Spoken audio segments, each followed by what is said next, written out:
गडचिरोलीतील वाढत्या औद्योगिकरणामुळे शहरातील जड वाहतुकीचा ताण कमी करण्यासाठी मुख्यमंत्री तथा जिल्ह्याचे पालकमंत्री देवेंद्र फडणवीस यांच्या निर्देशानुसार सार्वजनिक बांधकाम विभाग व राष्ट्रीय महामार्ग प्राधिकरण यांच्या मार्फत 23 किलोमीटर लांबीचा 4 पदरी बायपास रोड प्रस्तावित करण्यात आला आहे।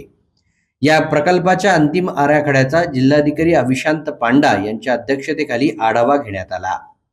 बैठकीत अंतिम अलाइनमेंटवर चर्चा करून किरकोळ सुधारणा सुचवण्यात आल्या असून प्रस्ताव केंद्रीय रस्ते वाहतूक व महामार्ग मंत्रालयाकडे अंतिम मंजुरीसाठी पाठवण्याच्या सूचना जिल्हाधिकाऱ्यांनी दिल्या आहेत।